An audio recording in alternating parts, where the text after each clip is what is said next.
আলাইকুম। আসলে ভাই হয়তো অনেকেই বুঝতে পারছেন যে আসলে ছাগলের খামার করতে আপনার কী রকম প্রশিক্ষণের দরকার এবং কিভাবে ট্রেনিংটা নেবেন এই বিষয়ে আলোচনা করা হবে। তবে ছাগলের খামার যারাই করেন তারা কিন্তু বুঝে সুঝে করবেন। যদি আপনারা ছাগলের কাছে সময় মতো সঠিক মতো থাকতে পারেন তাহলে ছাগলের খামার করবেন, তাছাড়া করবেন না। আর ছাগলের খামার করতে গেলে আপনার অবশ্যই পশু উন্নয়ন থেকে আপনাকে সহযোগিতা নিতে হবে এবং যুব উন্নয়নে অবশ্যই ট্রেনিং নিতে হবে। আর যদি ট্রেনিংটা নেওয়া থাকে তাহলে আপনারা ছাগল খামার করে লাভবান হতে পারবেন।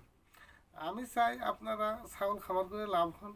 তো ভাই আমি মোটামুটি লাভ পাইছি, আমি যে আহামরি পাইছি তা না, তবে মোটামুটি পাইছি। হয়তো সামনের বার আমি আরও বেশি পাবো, কারণ আমি প্রথম যখন বুঝি নাই তখন আমি ছোট বাচ্চা ট্রাই করছিলাম। আর এগুলো যদি আমি প্রথম থেকেই বড় সাইজের একটু বাচ্চা নিতাম বা মা ছাগল কিনতাম তাহলে আরও বেশি লাভ পাইতাম। আর এই জন্যই আজকের এই কথাগুলো বলা, আপনারা আসলে যারা ছাগল খামার করেন একেবারে ছোট ছাগল ক্রয় করবেন না। মা ছাগল যদি ক্রয় করেন একেবারে আবার যেন বয়স শেষ হয় এরকম ছাগল ক্রয় করবেন না। অবশ্যই আপনারা ছাগল ক্রয় করার আগে এইটা ভাববেন যে মধ্যবয়সী, যাতে ছাগলটার বয়সও বেশি হয় না এবং কমও হয় না। এই ধরনের যদি ছাগল লালন পালন করেন তাহলে আপনারা লাভ করতে পারবেন। আর যদি এই ধরনের ছাগল আপনারা ক্রয় করতে না পারেন তাহলে তো লাভ করতে পারবেন না ভাই। তবে ছাগল খামার করতে হলে অবশ্যই একটা উপযুক্ত পাঠা রাখবেন ছাগলে। এই জন্যই পাঠাটা রাখবেন যে পাঠা দিয়ে আপনার বিট করালে বাচ্চা ভালো পাবেন, এই ধরনের পাঠা রাখবেন যাতে আপনার উপকার হয়। এমন কোনো পাঠা খামারে রাখেন না যাতে আপনার ছাগলের বাচ্চা ভালো না হয়।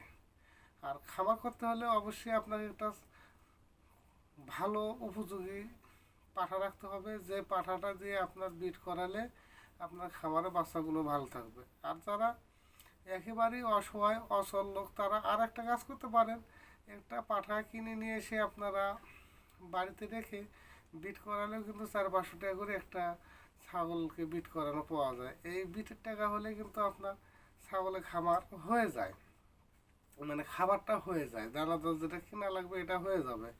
তবে ছাগল ক্রয় করার আগে এবং খামার করার আগে আপনারা ঘাসটা একটু উঁচু জমিতে লাগাবেন, যাতে বর্ষার পানি, বৃষ্টির পানি, বানের পানি যাই যেটাই বোঝেন এটা জানি না আসে। তাহলে হবে কি এই জমিতে আসলে আপনার ঘাস মারা যাবে, তখন আপনারা আসলে ছাগল লালন পালন করে লাভবান হতে পারবেন না।